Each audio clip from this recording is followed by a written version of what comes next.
السلام علیکم ورحمۃ اللہ۔ دارالعلوم دیوبند کے صدر المدرسین امیر الہند جانشین شیخ الاسلام استاد گرامی حضرت مولانا سید ارشد مدنی دامت برکاتہم العالیہ کی جانب سے یہ اہم اعلان جو وضاحتی بیان ہے وہ آپ حضرات کی خدمت میں پیش کیا جا رہا ہے۔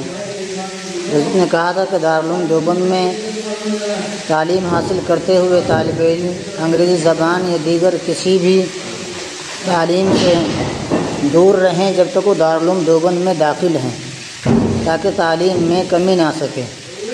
اس کے بعد سوشل میڈیا پر بہت واویلا مچا تو جانشین شیخ الاسلام حضرت مولانا سید ارشد مدنی صاحب دامت برکاتہم العالیہ نے وضاحتی بیان جاری کیا ہے۔ اس بیان کے بعد کسی اور بیان کی ضرورت اور گنجائش نہیں رہ جاتی ہے۔ آپ حضرات اس حضرت کے اس بیان کو ضرور سنیں اور شیئر کریں۔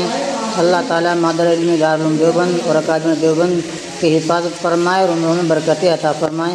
حضرت کا ویڈیو بیان آپ کی خدمت میں پیش کیا جا رہا ہے۔ نہیں، ہم تو خود دارالعلوم میں ہمارے یہاں انگریزی کا شعبہ ہے۔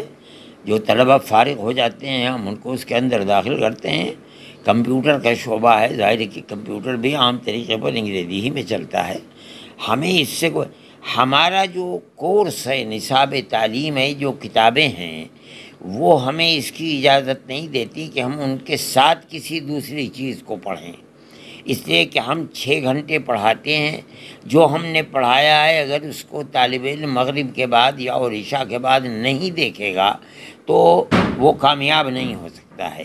اس لیے ہم نے یہ کہا کہ آپ پڑھنے کے بعد چاہیں انجینئر بنیں، ڈاکٹر بنیں اور ایڈوکیٹ بنیں، جو آپ کا جی چاہے بنیں، لیکن ہمارے یہاں پڑھتے ہوئے آپ جو ہم پڑھاتے ہیں اس کی طرف توجہ نہ دے کر کے کچھ اور پڑھیں۔ دارالعلوم اس کی اجازت نہیں دیتا ہے۔ اسی لیے جو ہم نے انگریزی کا شعبہ طے کیا تھا وہ ہم نے یہ طے کیا تھا کہ ہمارے کورس کو شروع کرنے سے پہلے ہم اس کو 5 سال دیں گے اس کے لیے کہ وہ حفظ قرآن کرتے کرتے، اور بعد میں جو ہمارا 5 سال کا کورس ہے جس میں ہم انگریزی، ہندی، جغرافیہ وغیرہ پڑھاتے ہیں، اس کے اندر ہم اس کو 10ویں پاس کرا دیں گے۔ جس دن سے عربی تعلیم شروع ہوگی ہم کوئی چیز نہیں پڑھاتے۔ اب یہ لوگ آ گئے ہیں، دوسرے لوگ، انہوں نے یہاں سینٹر قائم کر دیے گئے ہیں، وہ طلبہ سے فیس بھی لیتے ہیں اور پڑھاتے ہیں۔ نتیجہ اس کا یہ ہوگا کہ طالب علم ہماری تعلیم کو نہیں پڑھے گا، ان کی طرف توجہ کرے گا۔ جو مغرب کے بعد اور عشاء کے بعد کا وقت ہے وہ اس کے اندر لگائے گا، تو ہمارے مدرسے کی تعلیم تو دوسرے درجے کی ہو جائے گی۔ پڑھنے کے بعد جو جی چاہے کرو، ہمارے یہاں داخلہ لے لو، ہم تمہیں انگریزی پڑھائیں گے، یا تم کسی اسکول میں جا کر کے داخلہ لو، لیکن ہمارے یہاں پڑھتے ہوئے ہمارا جو کورس ہے وہ اتنا ٹف ہے کہ اس کے ساتھ کسی دوسرے کورس کو نہیں ادا کیا جا پڑھا جا سکتا۔ بھائی اتنی بات ہے، نیا فرمان ہمارا ہمیشہ یہی فرمان ہے۔ دارالعلوم کا یہ قانون ہے کہ دارالعلوم کے کورس کے ساتھ کوئی دوسری تعلیم نہیں ہو پائے گی، اس کو قبول نہیں کیا جا سکتا، ورنہ تو یہ کورس پورا نہیں ہو پائے گا۔